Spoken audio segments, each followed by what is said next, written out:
రాజాసాబ్ మిర్చి తర్వాత నుండి డార్లింగ్ మూవీ అంటే మినిమం 3 years వెయిట్ చేయాల్సి వచ్చేది అండ్ వెయిట్ చేసాం కూడా. ఇట్స్ చూసామా అంటే లేదు. సరే ఇవన్నీ ఎందుకు, డార్లింగ్ అందాన్ని చూద్దాము అంటే డార్లింగ్ని ఎలా చూడకూడదో అలా చూసాం. కానీ చెక్ పెట్టాడు, ఫ్లాప్స్కి సలార్తో చెక్ పెట్టాడు, లుక్స్కి కల్కీతో చెక్ పెట్టాడు. ఇక ఆ వెయిటింగ్ని అండ్ వింటేజ్ కామెడీని ఈ రాజాసాబ్తో చెక్ పెడుతున్నాడు. లిటరలీ ఆ గ్లిమ్స్లో డార్లింగ్ దిష్టి తీసుకొని చాలా మంచి పని చేశాడు, లేకపోతే ఎంతమంది దిష్టి తగలేదో. ఇక ఆ రాజాసాబ్ గ్లిమ్స్ని 0.25 స్పీడ్లో చూస్తే మంచి డీటెయిల్స్ దొరికాయి. అవేంటో చూద్దాం. Let's start our show. గురువాస్ అండ్ గురువీస్, ఈ వీడియోలో మనం ఇదివరకు చేసిన డీకోడింగ్స్ లాగా ఆ లింక్స్ అన్నింటినీ కలిపి స్టోరీ అనేది చెప్పడం లేదు, బికాస్ ఆ డీటెయిల్స్తో స్టోరీ బిల్డ్ అవ్వదు. ముందుగా ఈ షాట్ చూస్తే డార్లింగ్ బైక్ మీద రావడం చూస్తాం.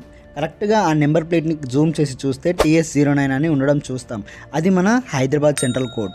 మూవీ స్టోరీ మన హైదరాబాద్లో సిచ్యువేట్ అయి ఉంది అండ్ ప్రజెంట్ టైం లైన్లో జరుగుతుందని మనకు అర్థమవుతుంది. కేలకి డార్లింగ్ అటు పాస్ కాకుండా ఇటు ఫ్యూచర్ కాకుండా కొత్త యూనివర్స్ కాకుండా మన ప్రపంచంలో మూవీ చేస్తున్నాడని అర్థమవుతుంది అనమాట.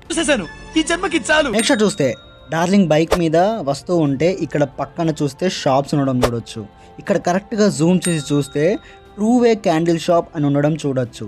ఈ ట్రూవే షాప్స్ అనేవన్నీ క్రిస్టియన్ కమ్యూనిటీ అండ్ క్రిస్టియన్ వాళ్ళవి గూడ్స్ లభించే షాప్ అనమాట.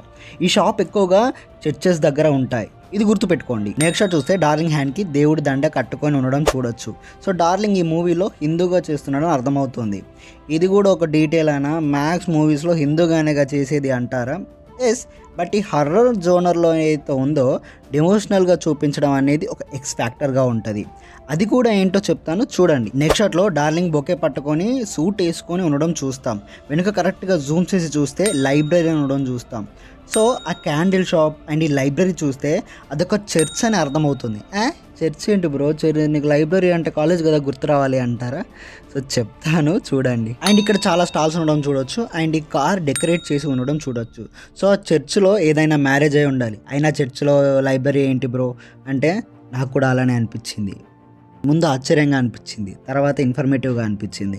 సో వెతికితే అసలు చర్చిల్లో లైబ్రరీస్ ఎందుకు ఉంటాయి అంటే సో పాస్టర్స్కి వాళ్ళకి నాలెడ్జ్ గెయిన్ చేయడానికి. అండ్ ఇంకోటి ఏంటి అంటే నార్మల్ పీపుల్కి కూడా సో కల్టివేషన్వి, స్టైల్వి, కల్చర్వి ఇవన్నీ బుక్స్ కూడా అక్కడ దొరుకుతాయి. అండ్ అక్కడికి వచ్చి కూడా చాలామంది చదువుకోవడానికి అక్కడ ట్రస్ట్ లాగా అవి పెట్టారు అని చెప్పేసి ఉందన్నమాట. సో మీరు వెళ్ళి గూగుల్ కూడా చేసుకోవచ్చు, ఎందుకంటే నేను కూడా గూగులే చేశాను కాబట్టి. సో ఈ డీటెయిల్స్ అన్ని చూస్తే రాజాసాబ్ మూవీ హైదరాబాద్లో కరెంట్ టైం లైన్లో సిచ్యువేట్ అయి ఉంది. అండ్ మన డార్లింగ్ వచ్చేసి ఒక హిందూ. సో మూవీలో స్పెసిఫిక్గా చాలా మూవీస్లో హిందూ అని చూపిస్తారు, బట్ ఈ మూవీలో స్పెసిఫిక్గా దండ. సో ఇవన్నీ ఎందుకు చూపిస్తున్నారు అండ్ హర్రర్ మూవీ కాబట్టి సో ఒక ఎక్స్ ఫ్యాక్టర్ అనేది ఉండాలి. సో హర్రర్ పరంగా ఏమన్నా చూపిస్తారా? మేబీ హీరోయిన్ని ఇక్కడ మనకి క్రిస్టియన్లో చూపించే ఛాన్సెస్ అయితే ఉన్నాయి. సో అండ్ చర్చ్లో మేబీ ఇప్పుడు పెళ్ళికి వెళ్ళాడుగా అక్కడ చూస్తాడేమో. సో ఇంతకైనా ఆయన లాగితే అది ఇంకా మొత్తం బుస్కాటే అవుద్ది. సో ఈ డీటెయిల్స్ మాత్రం ఇవే. సో రాజాసాబ్ వచ్చేసి ఒక పెళ్ళికి వచ్చే సీన్ ఇది. So that's guys. ఈ వీడియో నచ్చినట్లయితే లైక్ చేసి సబ్స్క్రైబ్ చేయండి. బాయ్ పోతున్నా.